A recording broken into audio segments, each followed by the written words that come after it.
Yo, welcome in. My name is Sweet Phil, and today I'm bringing you the Grave Robber Barbarian. Now, this is a very interesting build because actually you don't kill any monsters, but you're still out there farming, and with any luck, with any good RNG, you're finding actually some good stuff, high runes and good uniques and stuff like that. It's just kind of an interesting build. No, it's not the absolute meta end game, but if you want to really like brag to your friends, hey, look at all this stuff. I actually made Enigma and I never even killed a monster in hell or something like that, you could go ahead and try this. And I'm kind of almost contemplating trying this for the ladder reset because it just sounds so interesting and kind of funny. If this sounds interesting to you or anything like that, make sure you hit that like button and subscribe up to the channel. Now, I'm going to go ahead and show you kind of the general idea of strategy before I get into what the build is. There's almost unlimited build variety based upon your opinion or what you would really like to use.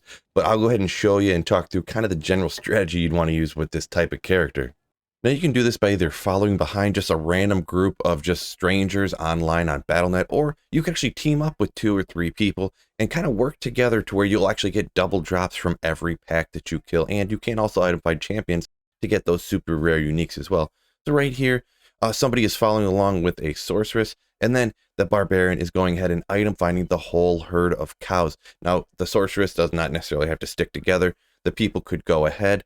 Perhaps there could even be a couple of barbs and a couple of sorceresses if you want to do a full team type of deal like that. But right here, we got one sorceress killing the pack. The barbs item finding, the sorceress could move on and take out the next pack while the item finding is going on. Or, like I had said, it could just be strangers online that you're following around and item finding all of the monsters that go down, and then you just rob those corpses of all the good stuff that they have. Now, you don't just do this in the cows. You could do it literally anywhere, whether people are running places like right here. You see it is the Chaos Sanctuary. They take out the monsters. They're all trying to get their experience. You are actually leeching experience as well, but you can just follow along, follow behind, and item find all of the monsters. Now, every single one that they kill, they have a percentage chance to drop based upon how many people are in the game. Now, that'll make the monsters more difficult. It'll take longer for them to kill each individual one, but the drop chance of an item dropping will go up. Here with item find, you can just get the exact same drop percentage from every monster, regardless whether it's players 1, players 8, and also the amount of speed it takes to item find does not change, obviously, based upon the player's difficulty count. It only changes based upon your cast rate. So you can actually get a better drop chance than actually the initial kill in some instances, which is kind of interesting. All right, now for my build and my character, I'm roughly simulating somewhere between a level 65 and 70 barbarian. Because you're not going to be doing a lot of killing in hell, you're not really going to be leveling up a whole bunch. You would just be like leeching experience as you're maybe running behind groups and stuff like that. So, and also this would be like at the very beginning of ladder or something where you don't have a bunch of good gear. Now, first of all, we'll just jump into the stats. It's usually a good place to start. And we'll pull it up. And you can see down here, I got a bunch of extra stats, and I have no real extra stats from the gear I'm wearing.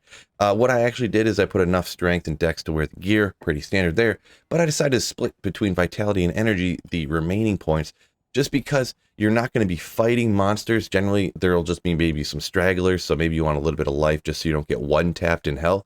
But you do have max reses down here, you see behind me, because of certain items that I am using. If you use different items, this might not be the case. But this way, when you're using the item find skill, you won't worry about running out of mana. It will be regenerating plenty fast enough that you'll never, ever have to worry about it. Now, the skill tree, gonna look pretty weird and pretty interesting. Combat skills, actually didn't put any points into this because, like I said, you're not going to be attacking. This is going to be you grave robbing. You're not going to be actually fighting and killing the monsters. You're just going to be robbing their corpses. So we'll take a look over at combat masteries, and actually no masteries on that either because you're not attacking once again. Now, I did put some extra points into down here increase speed because you want to move around faster. You want to be able to try to keep up with the sorceresses that are teleporting around the Chaos Sanctuary or whatever you are at. You do get some faster walk run from your boots and stuff, but I thought putting some points into this would benefit you being able to keep up with everybody else in the game. The rest of them 1-point wonders like normal. This is obviously optional if you're lower. If you did want to put a few points into any of the combat skills, maybe come down to put some points in the whirlwind and some points into sword mastery.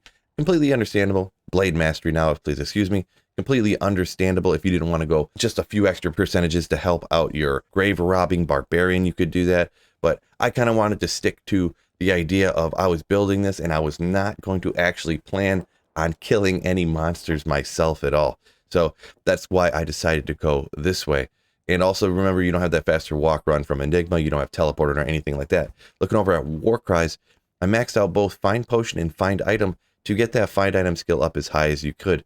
Now, right now I just have, spoiler alert for some of the items I'm using. I got the Whiz Spikes. There's no plus skills on it. If you were using something like you wanted to sacrifice item finding speed to get more skills, you could get this up to even 75. But you see, it's only a 2% difference. I have 2, 3 to Warcry javelins here, so 6 extra skill points only gives you 2% there with what I got. So I wouldn't even worry about it. The extra 4 times faster horking speed or whatever it is, I would much rather have.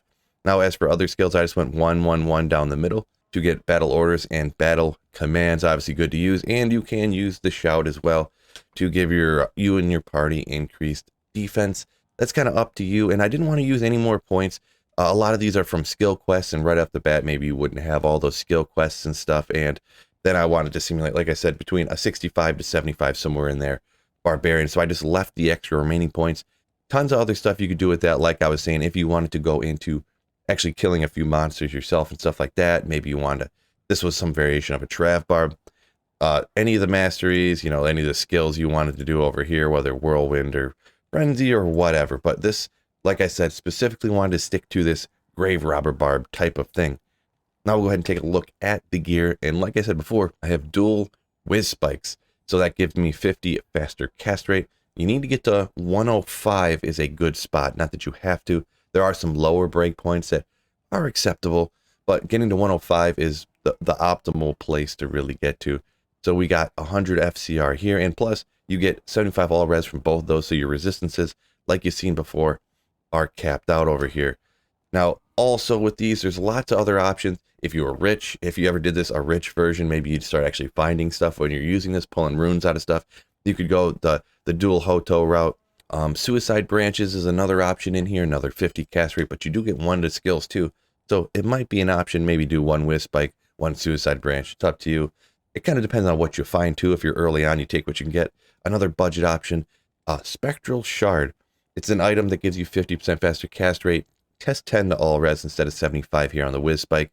And also, there is to go to for any caster. The Spirit Sword is an option too to throw over here. Anything really I would recommend to get the cast rate, or if you want to get a ton of Magic Find, the Alibabas are a go-to one as well to get Magic Find. Now for the amulet, I know I'm going to get a little bit of crap for this. I just didn't have laying around exactly what I was looking for, so I had to grab this FCR Barbarian amulet. Really what I would look for, anything here that you can get skills on, Magic Find, or FCR, depending on what you need to get to your breakpoints.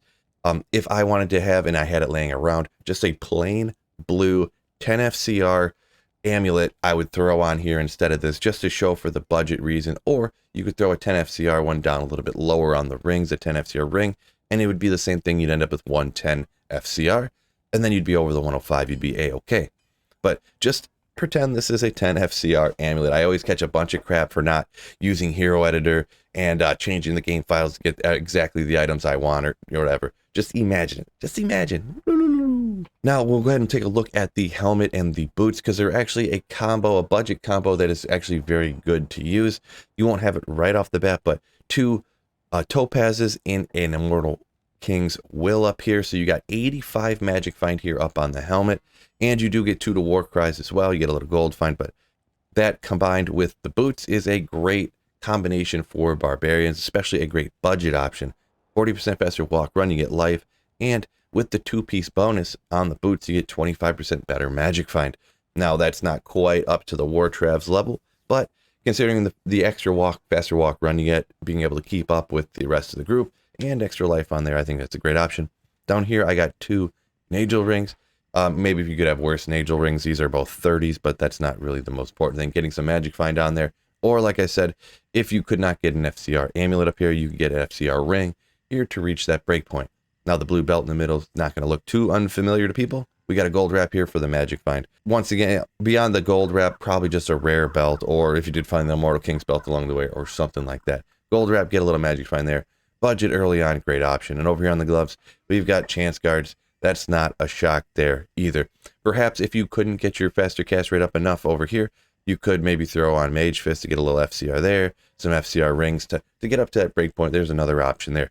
As for down in the charms, I didn't put nothing down here because I assume early on, you're just going to have a few, whatever you can find. There's going to be res charms or life charms or mana or anything like that. Early on, you're not going to have a bunch of skillers or anything like that to really help you out. As for the mercenary, incredibly common budget mercenary. Now this is the might one, just so I guess he puts out a little tiny bit more damage. Insight, Tal's Mask, Treachery, but it's not going to be that important. Really early on, you just want that insight, so when you're item finding, you're not going to be running out of mana or anything like that. The item find skill doesn't use a ton, it just uses 7, so but you're going to be doing it a lot. So just having an insight will help that mana come up and stay fine. Even if you had the Act 1 mercenary instead of the Act 2, not really that big a deal, because like I said, you're falling behind everybody item finding. Just having that insight, having that meditation aura is what you're looking for. So yeah, like I kind of alluded to before, you just follow behind somebody, they kill something, and you come over and you just item find the stuff that they did, and you see an item comes out almost any time. And this is players 1 because the way the item find skill works. Your actual number of drops or your drop rate is based upon the skill. So you're 73% of the time, you're going to be pulling an item out of these monsters. So here in a hypothetical situation, someone didn't clear out all the monsters, but you want to start item finding, but because you're not planning on killing anything, it's going to be too dangerous. You can always just use the Howl skill, and that will actually cause the monsters to go ahead and flee. Right now it's really low level, so it doesn't hit a very high percentage, but you see they will just run away, then giving you an opportunity to item find everything, and you're hoping to get something good coming out of whatever monsters you are. Here I'm just doing it in Act 1 just because it's easy, but you can do the exact same effect here in any difficulty. You can shout away anything that comes and attacks you, then you don't have to worry about dying, except for the champions and stuff like that.